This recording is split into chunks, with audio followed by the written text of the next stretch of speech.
There we go. Last week we talked about the birth of Jesus. We talked about new birth. And so this week I thought we're a couple of days early from the new year yet, but the new year is here with us. And so I thought I'd talk about the new year. Magazines, if you watch them, or sports, different magazines, news, the internet, things like that, they will be recycling all the important events that happened in 2015. And they start that about the middle of December. And they show all the great plays in sports. And they show all the tragedies that happened and things like that. And then you have magazines that will also, along with that, start having experts that will predict what's going to come in the new year. And they'll predict all kinds of different things, financial status, oil prices. Oil prices are supposed to go through the roof in 2016.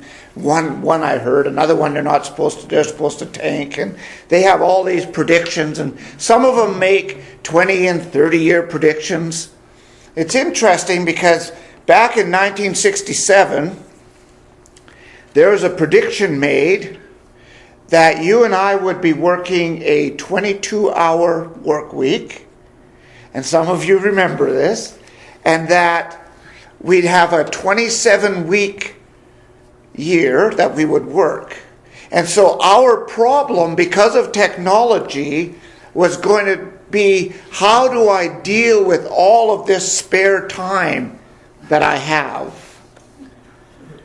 Well, I got to tell you, at least in my life, they missed the mark. I don't have a 22-hour work week, and I work 52 weeks a year, so I don't know what they were talking about, but they really missed the mark in my life. Because our lives, I think, are busier than they've ever been. We're on a whirlwind. We're in a whirlwind, just spinning around. And, everything we do, we walk fast, we talk fast, we even eat fast. We sit down, we have a bite to eat. I just did this to a fellow at Tim Hortons. I went for a quick bite to eat on Thursday. And he said, "Oh, can I join you?" I didn't know him. He's Ed from both. And said, "Sure, join me." So he sat down and we had lunch, and he was talking away. And I looked at my watch. I said, "Oops, sorry, Ed, I got to go." We just do that. That's what we do. And so we're entering a new year now, 2016. What are we going to do? Because all of us have 365 days. All of us have 24 hours in each of those days. And are we going to be busy? Are we going to not be busy?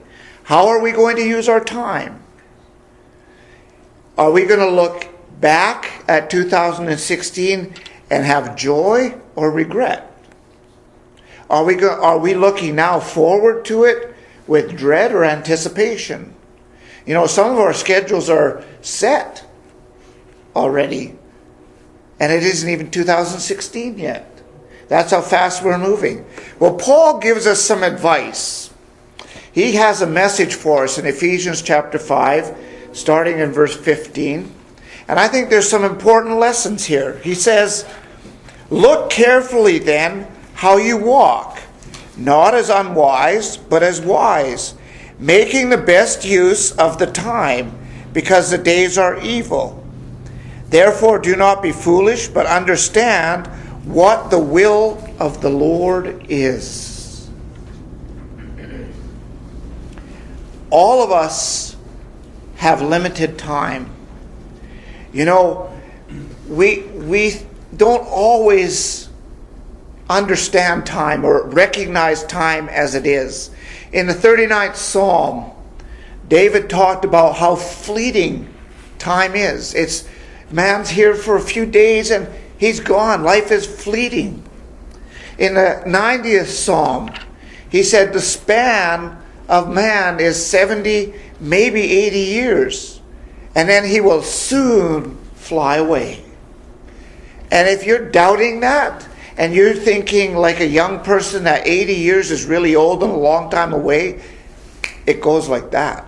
The time flies by. And the older you get, the more you realize that that is the truth. James said life is just like a mist. James 4:14. It's here today and it's gone tomorrow. We all have limited time. But we look at time differently depending on the situation we're in. And so we need to discern the time.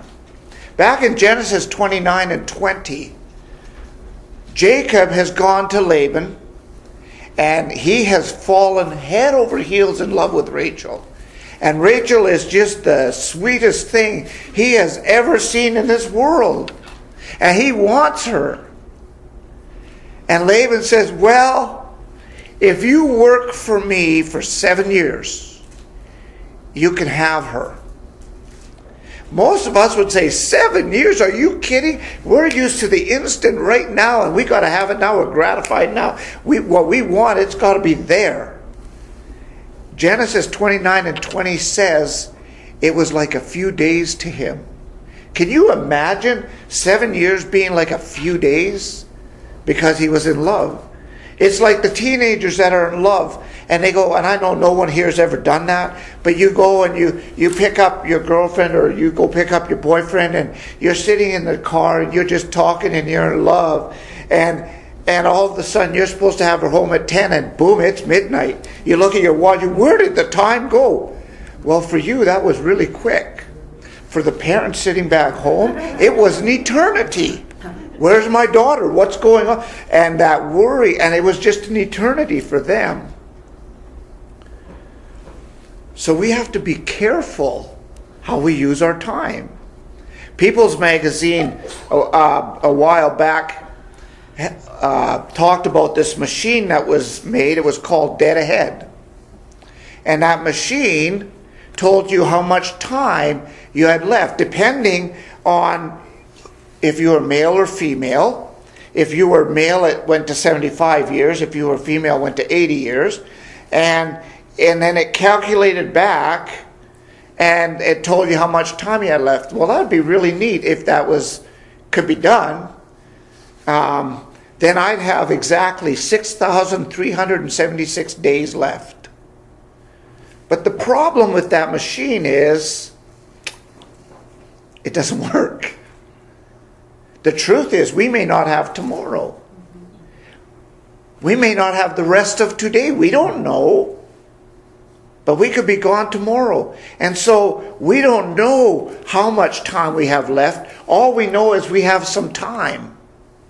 And that's why Paul says, I got some great advice for you.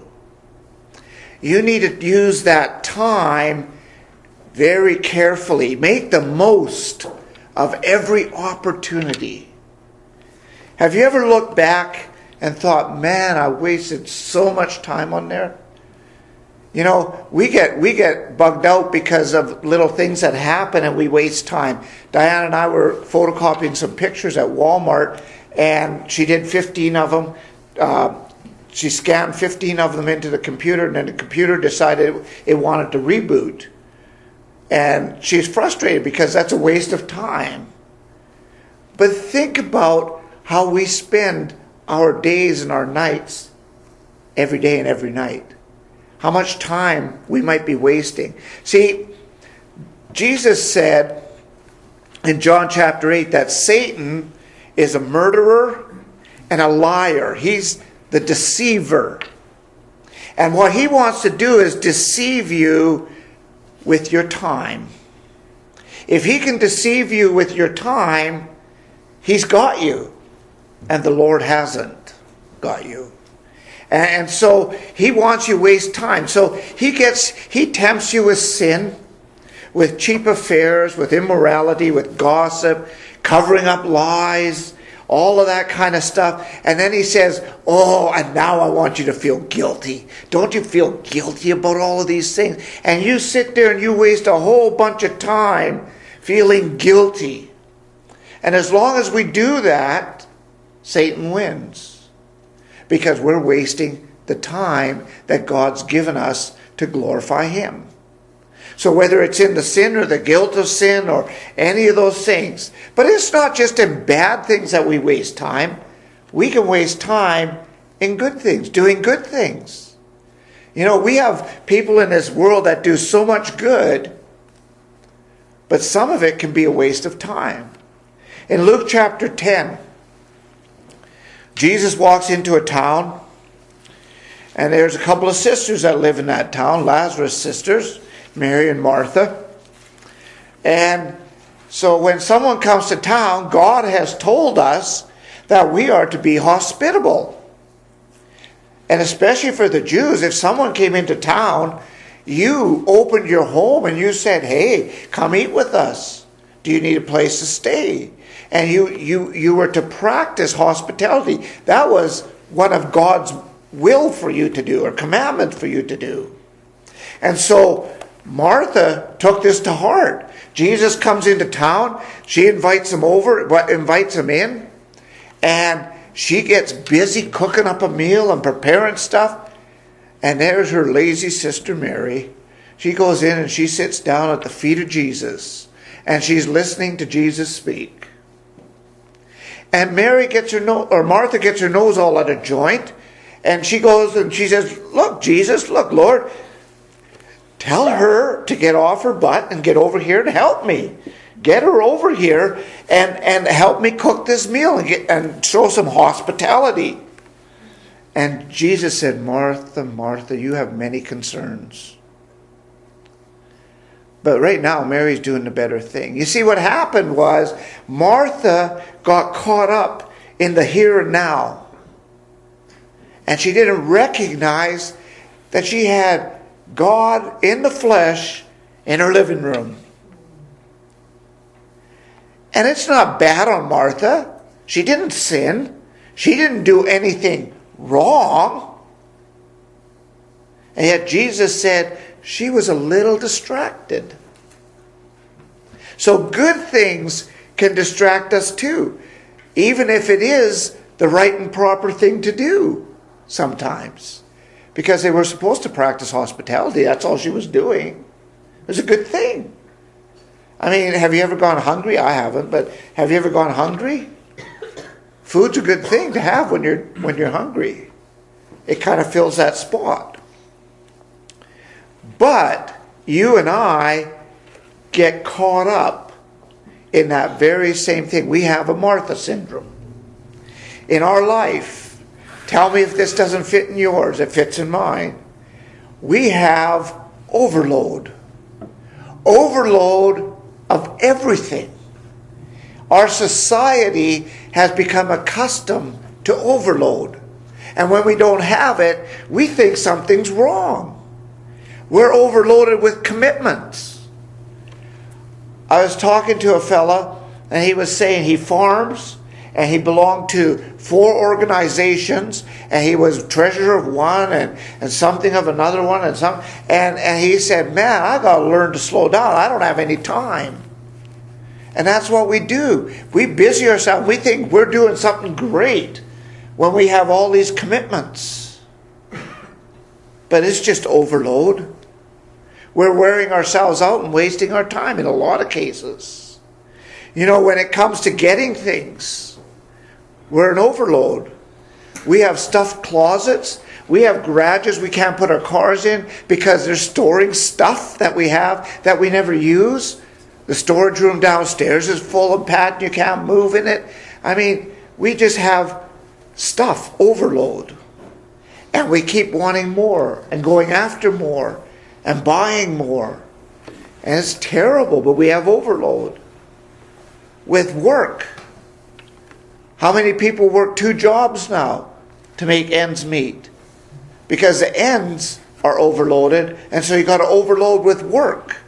And one thing just piles on the other. And then the doctor says, you know why you're sick? It's stress. You go, what stress? I mean, I'm just wound tighter than a cuckoo clock and I can't unwind. What do you mean stress? Because it's all overload. We have information overload. You want to really be depressed? Just turn the internet on and the news comes up and just read through all the things in the news. You'll be depressed, I guarantee you. And I can help you out of that after, because all you have to do is turn the internet off and not read it all. But we have information overload, and the time that is wasted putting all that information in there. Everybody giving their speculation on how a sports team is going to do, or how a specific player is going to do. And then you can read that and read and read and read. It's just information overload. And after a while, it's a waste of time. We have video games that people play now. And they just get hooked on them and they say, where did the time go? I only spent 12 hours playing that game and I didn't get any sleep. Now I got to sleep. I better phone in sick to work because I got to get some rest now. I play games all night. And I know people that do that. We just have overload of everything. And what it does is it steals our time, and we never take any time to focus on eternal things or spiritual matters. We just waste our time away, and then we look back with regret because we should have, or we could have, or man, why didn't I? We have overload of everything. And so Paul says the way you get rid of that overload is you need to understand what the Lord's will is. It's that simple. What is the Lord's will? And as we go into 2016, you've got to ask yourself, does he want you to have a life full of worry? Does he want you to have a life full of anxiety? Does he want you to have such a crowded calendar that you can't drop to your knees and pray? You don't have time? Does he want you to be doing so much in this world that you forget about spiritual matters? I want to suggest some things that might help us deal with this overload. One, we need to put God first. God doesn't come last when everything else is done and I've done everything I wanted and I've got everything I wanted. Because if you've been living in that world, I have a question for you. How come we're never done everything we want to do? And how come we never have everything we want? Because that's an unending thing. Because every time you get something, you want something else. And that's just the way we are. And so we need to put God first. Who is most important in your life? And I hope the answer is God. Jesus Christ. Because if it isn't, you got some priority changing to do. You know, do we want to put praying? Do we pray? Is that a precious time for us? Is that a time that we've dedicated where nothing else gets in the way of? Is it that important to you? Reading the Word of God versus reading all the other stuff that's out there. Is that important? What about family? Is family important? Families are falling apart and everybody's holding their head and saying, why? It's not all that difficult to figure out. We've not made it important in our life. And then work. Work is necessary. We need to go out and work. We need to make sure that we bring in an income so we can survive in this world we live in. Absolutely. But work doesn't have to consume us. One of the biggest struggles I have working with the church is time. I can work 24 hours a day if I want to. And I still won't get everything done that I want to get done with the church. So you have to prioritize things. You have to put things in a proper order. And it all starts with putting God first. And after we have that prioritized, then we need to learn to live for today. Jesus in Matthew chapter 6 and verse 34 said, don't worry about tomorrow. Tomorrow's going to have its stuff. Today has enough of its own. Just live for today. Tomorrow will take care of itself. And you know, sometimes we don't believe that. We're taking care of things 6 months down the road, a year down the road. And we're missing opportunities today. We need to learn to live for today. There's two enemies that we have against time. Two things that occupy our time that shouldn't. Too much time is spent in regrets of the past and anxieties of the future, instead of just living for today. I wish I had. I wish it were. And you know, when you're growing up, you wish you had your driver's license. You wish you could drive the car. You know, you couldn't wait, right? And then you wish you were married, and you couldn't wait to get married. And you wish your life away. And then at 30, it starts turning around, and you go, oh man, I wish I had. I wish I had. And it starts going backwards the other way. And we do that, and we waste a whole lot of time.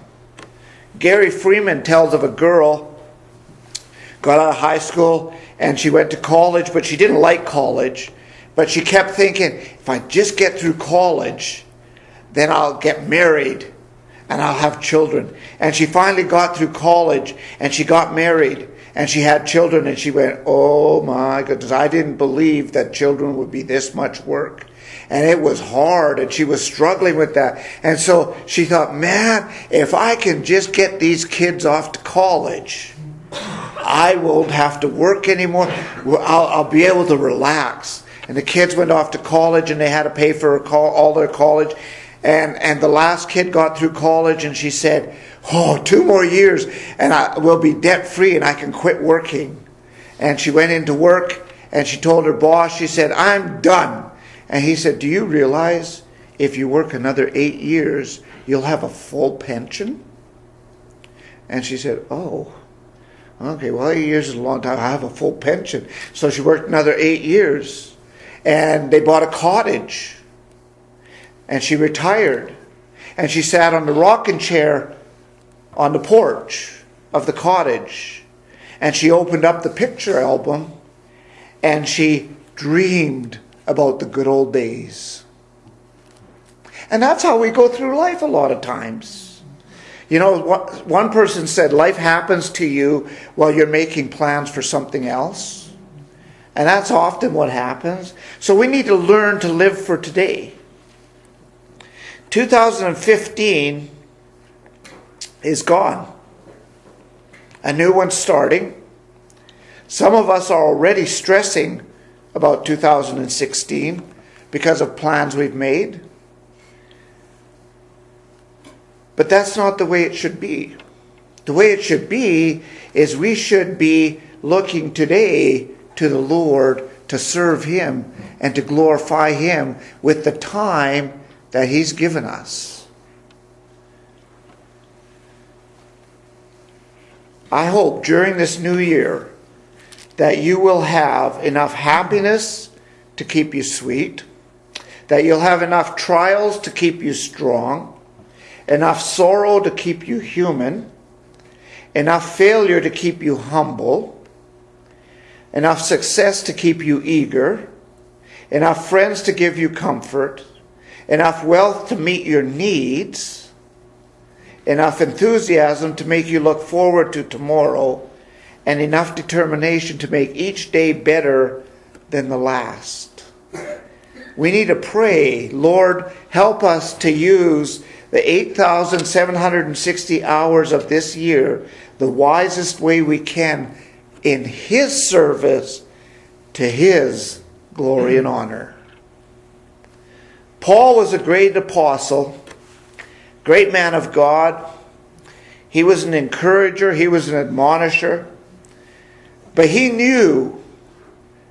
just knew what to say. And I think it's because he was inspired. But he knew what to say, what somebody needed.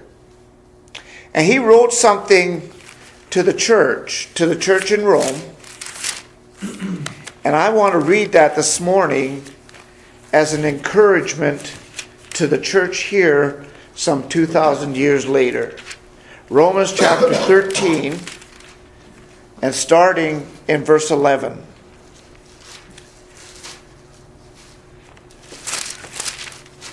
Not 1 Corinthians. I always get those books mixed up. Romans 13. Starting in verse 11.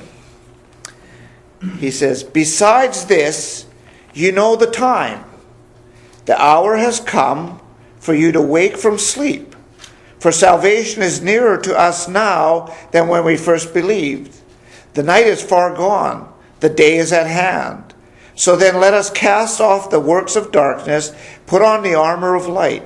Let us walk properly as in the daytime, not in orgies and drunkenness and sexual immorality and sensuality, not in quarreling and jealousy, but put on the Lord Jesus Christ and make no provision for the flesh to gratify its desires. You think you can live that for 2016? That is the Lord's will for us to live. I want you to know that the church here is supposed to work together to help each other accomplish this goal in all of our lives. In the year 2016 and every year. Every day. That is what we are to do. And we want to do that. And we strive to do that. And we would like to help you if you're struggling with that. No matter what the need is. We want to work with you to use your time wisely in service to the Lord. And so if you have something that you need help with, if you're struggling with something, come forward now. Make that need known to us so we can help you while we stand and sing. Time is filled with transition. Not with the move can stand. Build your hopes on things eternal. Hold to God's unchanging hand. You gotta hold to His hand, to God's unchanging hand. You gotta hold to His hand, to God's unchanging hand. Build your hopes on things eternal. Hold to God's unchanging hand. Trust in Him who will not leave you, whatsoever years may bring. If by earthly friends forsaken, still more closely to Him cling. Hold to God's unchanging hand. You gotta hold to His hand, to God's unchanging hand. Build your hopes on things eternal. You gotta hold to God's unchanging hand. When your journey is completed, if to God you have been true, fair and bright the home in glory, your enraptured soul will view. You gotta hold to His hand, to God's unchanging hand. You gotta hold to His hand, to God's unchanging hand. Build your hopes on things eternal. You gotta hold to God's unchanging hand. Hold to God's unchanging hand. You gotta hold to God's unchanging hand. Build your hopes on things eternal. You gotta hold to God's unchanging hand.